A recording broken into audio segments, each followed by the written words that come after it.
Hello everybody. It's been a while.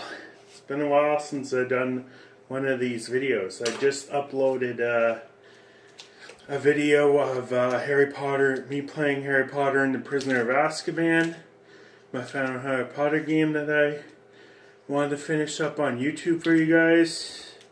I did that. It's those two videos of me playing Prisoner of Azkaban is uploaded, so if you like that kind of stuff, video games, Harry Potter, go check it out. Yes, today I'm going to do a video, you guessed it, on psychology. This time I'm going to do a psychology video on kids and teenagers. Yeah, those teenagers that you all tend to blame and brush off as just being kids from hell. And I'm going to tell you today about why that is, or that might be.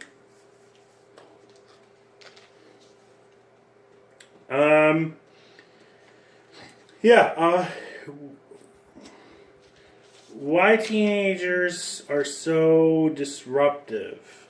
Number one, being life changes. A lot of teenagers have new sleep schedules. Like a lot of teens need a lot more sleep than we do, and they're probably very sleep deprived because of all the work and homework they have and all the jobs that some of them need to take on, because a lot of them need to manage their own. These are new changes in their life. They need to start. It's the beginning of them starting to manage their own money and pay for their own bills and stuff. So they need to get jobs, and they need to juggle their jobs and juggle their school as well, and their grades, and all their sleep schedules, and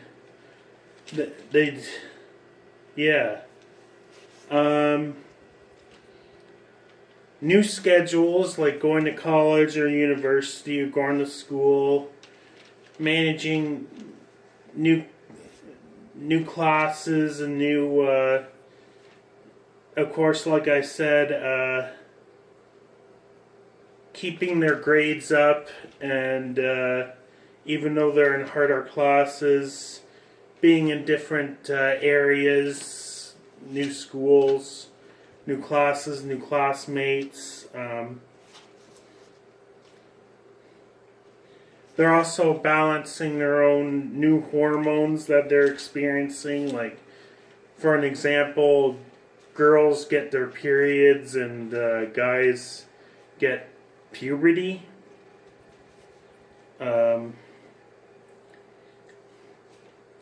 Getting into the real world, like I said, getting a job on top of all their schoolwork and stuff, and moving, possibly, some of them are possibly even moving out on their own.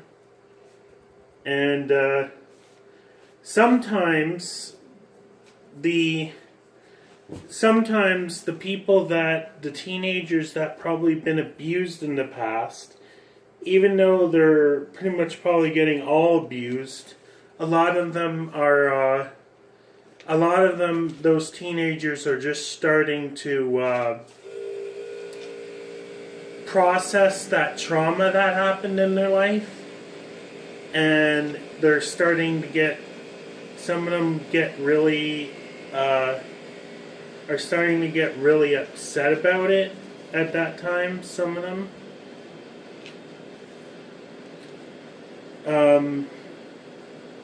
Now, people can have post-trauma, and post-stress. I don't mean post-traumatic stress disorder. I just mean like general terms, like post-trauma or post-stress, like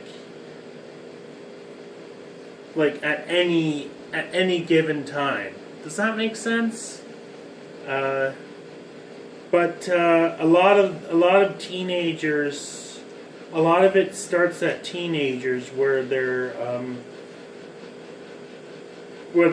it starts to really affect them. The fact that they've been abused sometime in their life, or been mistreated and stuff like that.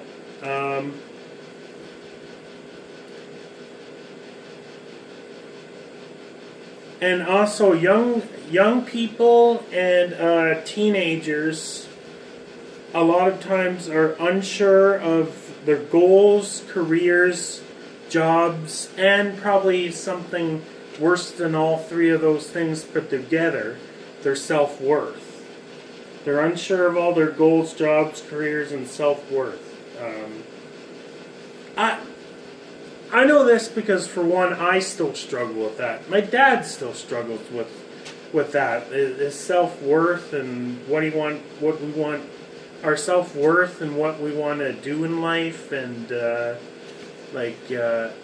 unsure of how good we are, or unsure of doubting ourselves and doubting themselves and stuff like that.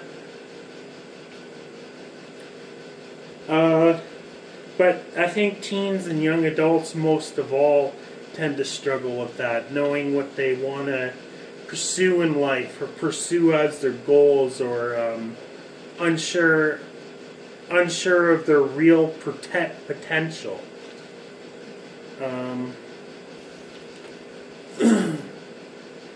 And mental health and addictions are also very common, especially in teens. Especially people like teens.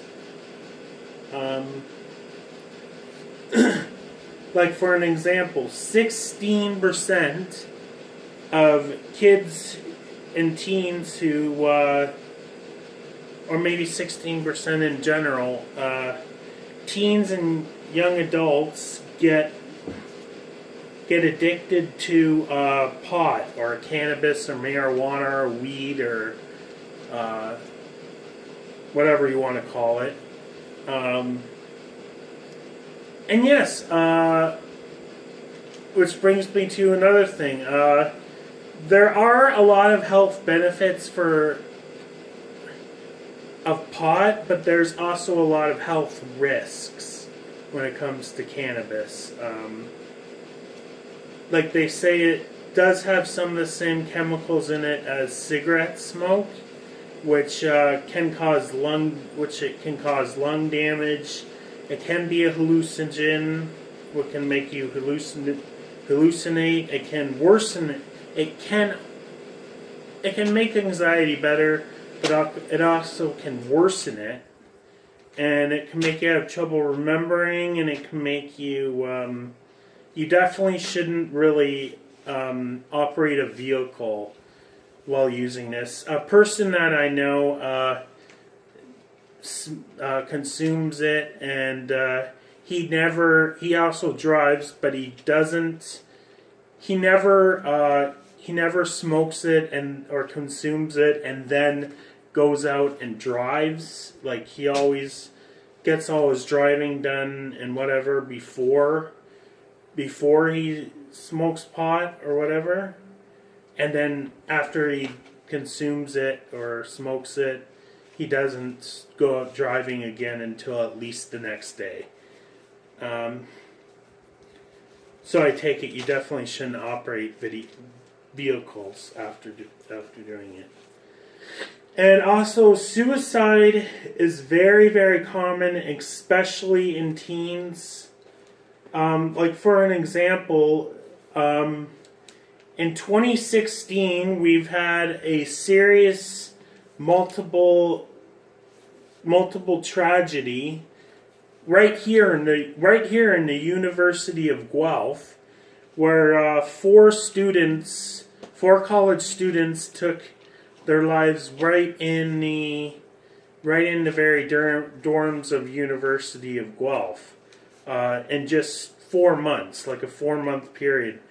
One semester, whatever that is. I think it's like 4.5 months, one semester.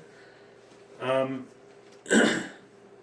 not sure, but yeah. Anyways, four students right here in the University of Guelph in just like a 3 or 4 month period, right in the dorms of the University of Guelph, took their lives in 2016.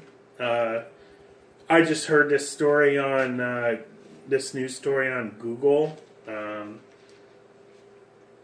Yeah.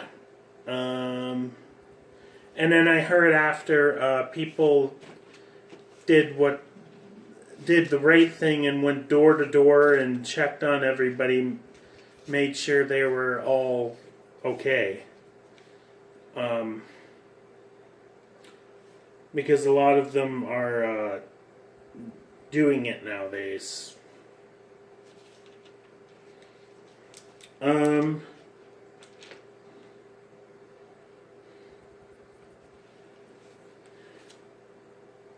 Number 10. I believe and think there's a real big stigma against teenagers and young adults. This is just a phase, or this person is just being a typical teenager. He'll just snap out of it eventually.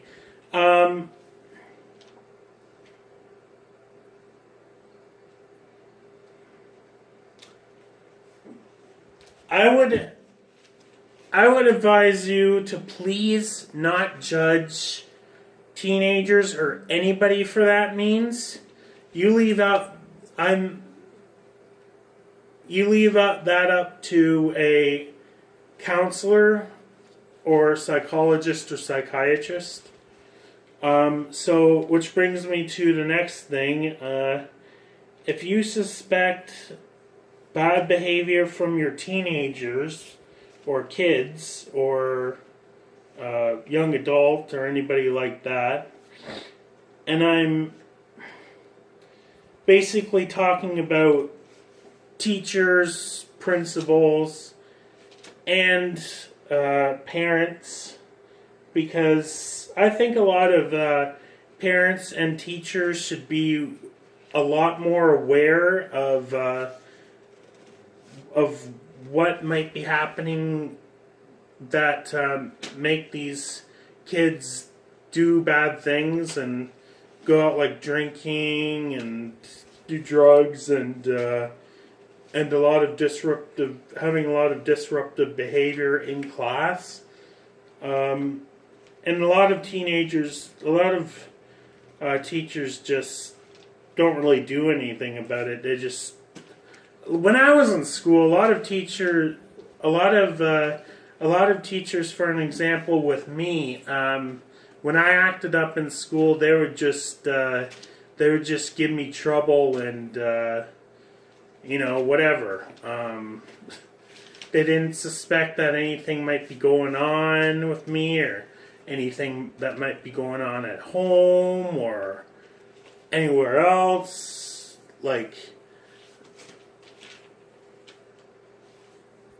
There was something going on at my home. I've been abused by my stepdads and neglected by my dad. I don't blame my dad, though, for reasons that I'm not really going to discuss right now. Or ever, maybe. And I was, again, bullied by my classmates, too. And I already did have diagnosed ADHD and disability, and heck, I probably had other problems too. And the teachers when I acted up, the teachers just gave me trouble and didn't suspect that there was anything going on with me or anything that I wanted to talk about or anything that was bothering me, or like they should have dug. I think teachers should dig way further than what they do. I think there's a law though also that teachers aren't supposed to legally do anything if they suspect that their classmates are being abused. I don't agree. I don't think I agree with that law. Teachers should be able to at least talk to somebody about their behavior, like maybe a counselor or something. I don't know. Yeah, I don't know. But I think if parents, teachers, EAs, principals, if they suspect any type of bad behavior or different behavior or unusual behavior of any kind, even if they are just going through a phase. First of all, the teachers and parents shouldn't be judging whether if it's just a phase or if it's a mental health problem or something they should be talking about. That's not their job. That's not the parents' job to be like doing that. That's almost like diagnosing somebody. It's not your job unless if you're a real like psychologist or something. So I think if your teenagers and kids are experiencing these behaviors, even if it is just a phase, I think you should consider getting them some help, someone to talk to. It doesn't have to be like somebody you can diagnose. It can be just anybody, like even just a counselor. Maybe they just need to talk to somebody else other than their own parents. Maybe some of them do need to be prescribed medication. Maybe they just need therapy. Maybe they just need somebody to talk to. Maybe they just need to speak to one of our what's it called?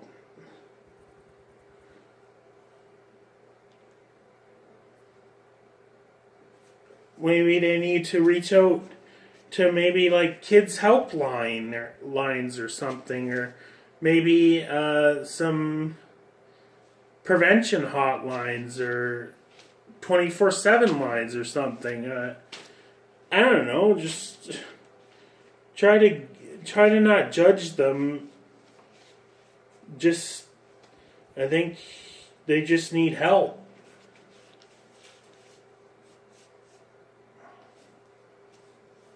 Like really, I'm actually pretty sick and tired of people just saying, oh, my teenager's just being this, my teenager's just being that, my teenager's doing this, my teenager's just going through a phase, or like, you can't judge. And I think they really need to get their kids, their children, a lot of help. And again, it's not just parents, I think it's teachers too.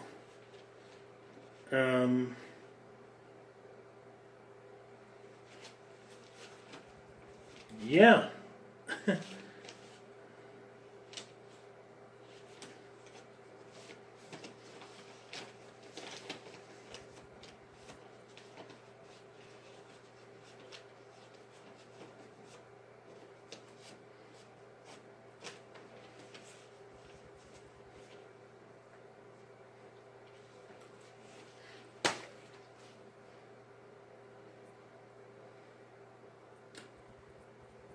So, that's it.